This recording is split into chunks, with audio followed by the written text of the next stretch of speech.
सूर्यदेव 14 जनवरी 2025 को अपना राशि परिवर्तन करने जा रहे हैं।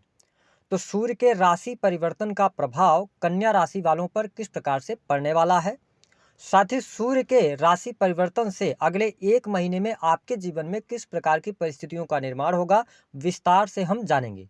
देखिए कन्या राशि वालों, जब हम ज्योतिष शास्त्र में सूर्य की बात करते हैं तो सूर्य को ग्रहों का राजा कहा जाता है। सूर्य आत्मा, पिता, मान सम्मान, सरकारी क्षेत्र, राजनीतिक क्षेत्र, पद प्रतिष्ठा, यश, कीर्ति, इन सभी चीजों का कारकत्व सूर्य के पास प्राप्त है।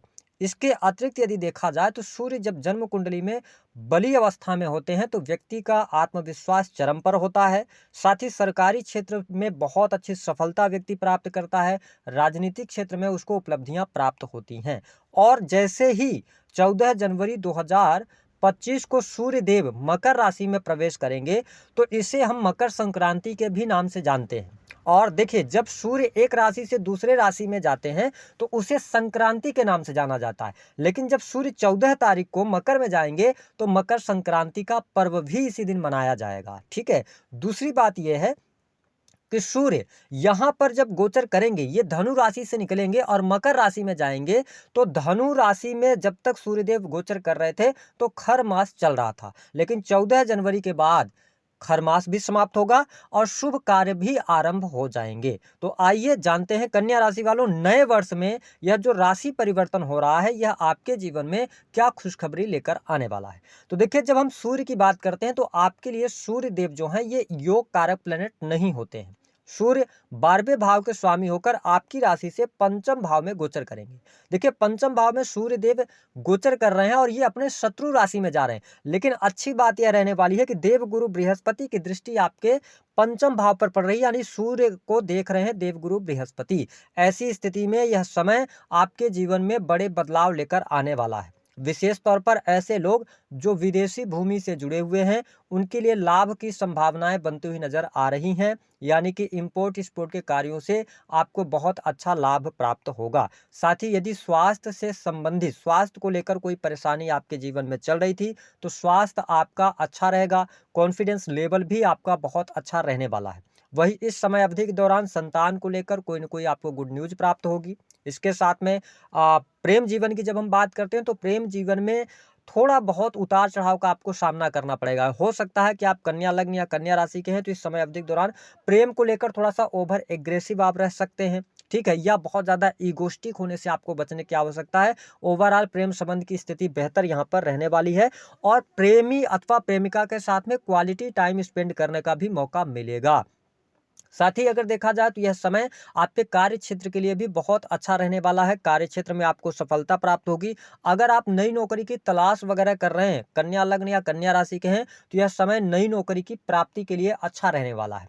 जो आपने पिछले समय में जो संघर्ष आपके जीवन में रहा है, तो साल की शुरुआत यानी 15 जनवरी से ही आपके जीवन में कुछ बड़े और अच्छे बदलाव देखने को मिलेंगे। यह समय स्थान परिवर्तन के लिए भी बहुत अच्छा कहा जा सकता है। साथ ही आप देखेंगे कि जो लोग sales, media, marketing, creative field से जुड़े हैं या आपका कोई भी ऐसा कार्य क्षेत्र है जिसमें आर्किटेक्ट का काम हो या प्रिंटिंग वगैरह का काम हो, पेंटिंग का काम हो, जो लोग कला से जुड़े हुए हैं उनके लिए भी यह समय बहुत ही शानदार रहने वाला है। जीवन में सफलता प्राप्ति के लिए यह अच्छा टाइम आपके जीवन में शुरू होने जा रहा है।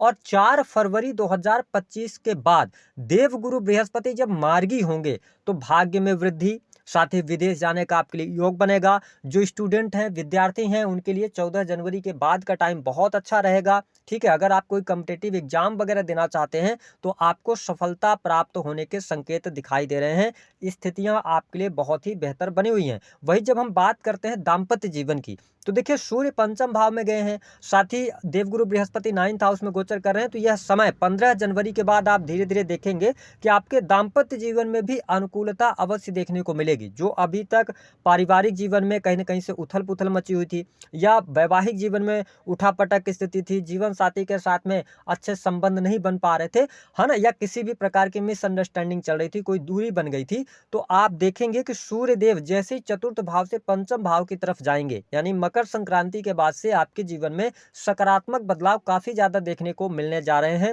सूर्य की कृपा से जो लोग हॉस्पिटल्स के अंदर काम करते हैं, इन्वेस्टमेंट पोर्टफोलियो के साथ में जुड़े हुए हैं, तो आपके लिए यह टाइम अच्छा रहेगा। हालांकि धन के लिहाज से अगर देखा जाए तो समय आपके लिए बहुत अच्छा रहेगा, धन लाभ आपके लिए होता हुआ नजर आ रहा है।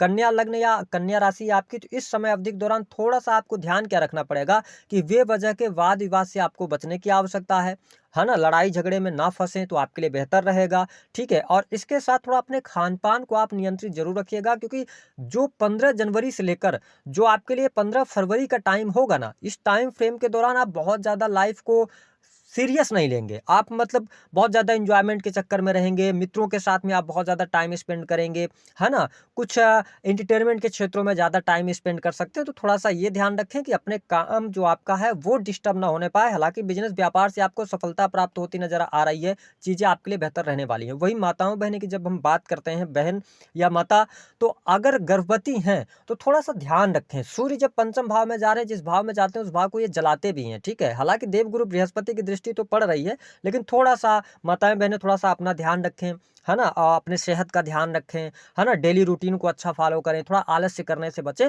तो चीजें आपके लिए बेहतर होंगी। तो कन्या लग्न या कन्या राशि आपकी, तो सूर्यदेव देखिए आपके जो दृष्टि डाल रहे हैं ना, सूर्यदेव आपके 11th हाउस को भी देखेंगे, तो सरकारी क्षेत्र में रुके हुए कार्य आपके बन जाएंगे। अगर सरकारी क्षेत्र में ऑलरेडी आप कार्यरत हैं तो आपके लिए लाभ की संभावनाएं बहुत अच्छी बन रही हैं, भाग्य का सहयोग मिलेगा, सोशल दायरा आपका बढ़ेगा, सोशल सर्कल आपका बढ़ने जा रहा है, साथ ही बड़े भाई बहनों के साथ में अच्छी बॉन्डिंग आपको देखने को मिलेगी। ठीक है, तो ये स्थिति बढ़िया रहेगी, आपका वर्चस्व बढ़ेगा।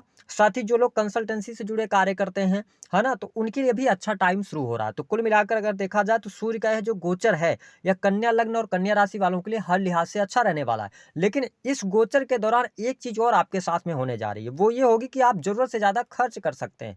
ठीक है, तो अपने खर्चों को आप नियंत्रित रखिएगा। वो खर्चे, हालांकि खर्च होगा आपके बच्चों पर होगा, प्रेम संबंधों में प्रेमी प्रेमिका को आप गिफ्ट्स वगैरह में पैसा खर्च करेंगे। ठीक है, तो या तो आप मौज मस्ती में पैसा खर्च करेंगे, तो पैसे का फ्लो तो आ रहा है, लेकिन पैसे को आप सही तरीके से यूज कीजिएगा तो आपके लिए ज्यादा चीजें ठीक रहेंगी। कन्या लग्न या कन्या राशि वालों, आपके जीवन में अब धीरे धीरे करके स्थिरता आनी शुरू होगी और आप लाभ प्राप्त करने में सफल होंगे।